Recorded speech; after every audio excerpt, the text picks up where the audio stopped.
Olá, povo que faz techuvá. Shalom a todos. O povo que cumpre mandamento é o povo que faz techuvá. É aqueles que amam guardar os mandamentos do Eterno. Ele disse assim: aqueles que me amam guardam os meus mandamentos. Obrigado por você estar no canal Perfeita Ordem. Meu nome é Gutenberg Moraes. Você também assiste esses vídeos pelo @bergzap no Instagram e Facebook.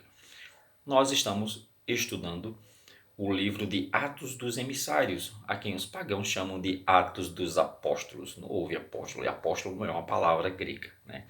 Então, quando a gente... Perdão, não é uma palavra em hebraico, né? Então, quando a gente busca no hebraico a palavra é Talmidim, e Talmidim é emissário ou discípulo. O texto começa, né, com citando Shaul, né? Shaul, a quem chamam de Paulo, o paganismo chama de Paulo.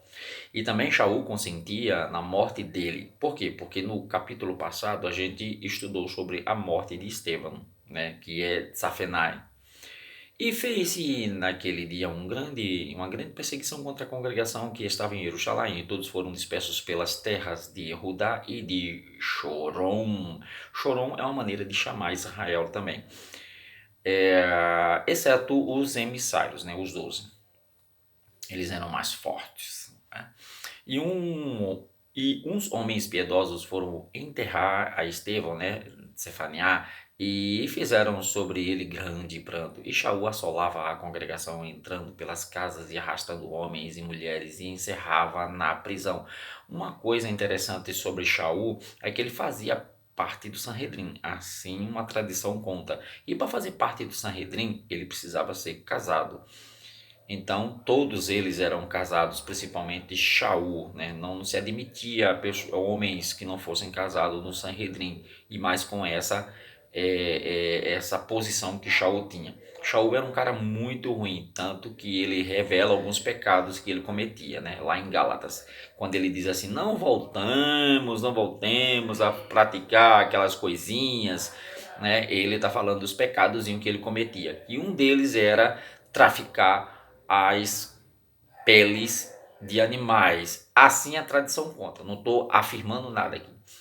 No 4, mas os que andavam dispersos iam por toda a parte anunciando a palavra. E descendo Filipe à cidade de Shomeron, né, lhes pregava o Machia, e as multidões unanimemente prestavam atenção ao que Filipe dizia, porque ouviam e viam os sinais que ele fazia. Pois que os ruais imundos saíam de muitos os que tinham clamado em alta voz, e muitos paralíticos e coxos eram curados através de Filipe. Interessante. E havia grande alegria naquela cidade. E estava ali um certo homem chamado Shimon, que anteriormente exercia naquela cidade arte de magia e tinha iludido o povo de Chorom, dizendo que era um grande personagem, ao qual todos atendiam, desde o menor até o maior, dizendo: este é o grande virtude de Elohim. Imagina, ele fazia magia e o povo atribuía isso a Elohim. E atendiam-no porque já desde muito tempo havia iludido com artes mágicas. Mas como crescem em Filipe, que eles pregavam acerca do reino de Elohim, em nome de Yeshua HaMashiach, se mergulhava, né, ou imergia as pessoas, tanto os homens como as mulheres, para fazerem tevilá. E criou até o próprio Shimon, e sendo imergido ficou de contínuo com Filipe, e vendo os sinais e as grandes maravilhas que ele se fazia, estava atônito. Os emissários, pois, que estavam em Jerusalém, ouvindo que Chorom recebera a palavra de Elohim, enviaram para lá Kefa e Yohanan, Kefa e Pedro, né? Os quais, tendo descido, oraram por eles, que recebessem o Ruach HaKadosh, porque sobre nenhum deles tinha ainda descido, mas somente eram imergidos em nome de Yeshua. Veja que interessante agora, né? Veja que interessante. Então lhes impuseram as mãos e receberam o Ruach HaKadosh. E Shimon, vendo que pela imposição das mãos dos emissários era dado o Ruach HaKadosh, lhes ofereceram dinheiro. Peraí, teve línguas aqui? Teve língua estranha? Não, então quer dizer, aquela passagem que eu expliquei lá em Atos 2, de forma bem diferente do que o sistema religioso ensina, está se explicando aqui, porque em nenhum outro lugar a gente ouve, né, ou vê falar em línguas estranhas, né, quando o Ruach HaKadosh faz-se presente. Qual seria a manifestação do Ruach HaKadosh? O sentimento de techuvá, né, de arrependimento, de volta ao cumprimento da Torá. E Shimon vendo, né, que ofereceu dinheiro, né, então dizendo, dize-me como eu posso, né, receber o Ruach HaKadosh, como é que eu posso dar esse poder para mim também? E ofereceu dinheiro para Kefa, mas Kefa lhe disse: o teu dinheiro seja contigo para a perdição, pois cuidaste que o dom de Elohim se alcança por dinheiro, né? Tu não tens parte nem sorte nesta palavra, porque o teu coração não é reto diante de Elohim.